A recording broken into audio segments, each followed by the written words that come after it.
Hey, Jules Bliss Vegan, and welcome to day 24 of our 100-day countdown to the best version of ourselves in the new year. As always, I rejoice that you're here, and for those who are just joining us, you are right on time. It's always the best time to make good choices regarding your health and to just aim towards wellness. I wanted to talk about perception and whether one feels that they have the right to make choices regarding their health and their body. It seems like it would be a given, but I think in our society, in a lot of ways, we're actually, trained to not trust ourselves. That was certainly my experience, and in some ways continues to be my experience, and it's also what I see my students go through. So basically what I mean is, as a small child, you know when your stomach is full. But how often does a mother say, take one more bite? You know when a food doesn't appeal to your taste buds. But how often does someone say, that you're wrong and to eat it anyway? I mean, I remember creepy things when I was little, like liver. My parents would eat steak and they'd give us liver. And it was just such a foul, horrific taste. Those were the nights when they said you better eat everything on your plate that I went to sleep at the dinner table. I literally fell asleep at the dinner table. I'm not kidding you. So often when I would, just say that it was too much, too big, not my kind of food, whatever, I was told that I was wrong. And it started to make me wonder if I could make a good decision for myself. When you're told you're wrong so many times, you start to wonder if you have the ability to even perceive what's correct anymore, And that comes with truth as well. I try so hard not to correct my students or tell them that they're wrong. Rather, I try and say, so what are you thinking? Or explain to me what your thought was with that. Because my first thought is to jump the gun and say, you are so mistaken, blah, blah, blah. But I need to know what their thought process was behind it. And I remember as a child, my parents would ask some straightforward question, and I would answer, and it would be true what I answered, but they would tell me, and this wasn't all the time, but sometimes this would occur, where they would tell me that I was wrong. It was completely true for me, but I was wrong. And what I was telling them couldn't possibly be true.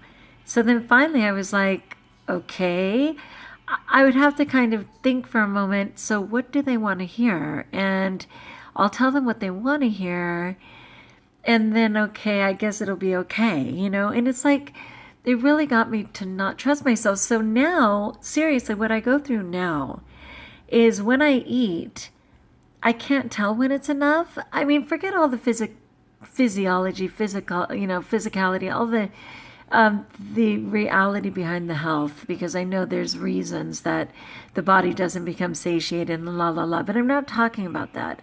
I'm talking about an inability to trust myself when I know I've had enough.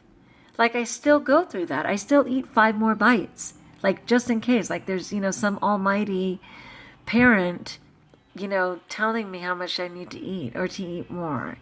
Or, there's still people in my life who will say, well, certainly, let's be fair, anybody who's attempting a vegan diet has heard people say, where does your, protein come from? Which informed vegans know that that's the joke of all time, and that, fruit and vegetables provide carbohydrates and protein and fat and all of that in itself, let alone adding the healthy fats and stuff. But still, I still have these illusions that somebody is questioning my food, and it's really unfortunate, but that's kind of why I get so insecure in eating this way. Praise God, I am eating this way, and by this way I mean essentially the 80-10-10 diet. I eat almost all carbs, some fat, and some protein, but I'm still easily influenced by other people's conversations on whether I should be raw, whether I should be cooked, whether I should be just whole food plant-based, whether I should be completely vegan. I mean, luckily for the love of animals, I don't have to question animal products, but just the manipulation of all the rest of the food choices. I'm still trying to find my way. It's really tricky, but I just wondered, what about you? Do you trust your perception when it comes to yourself? Lord knows, I always had the message that I wasn't enough. I always had the message that even today, check it. Today, I showed a picture of my sister Vanessa, and one of the boys said, "Wow, how come she's pretty?" And a couple of kids got it and went, "Oh, like, I can't believe you said that."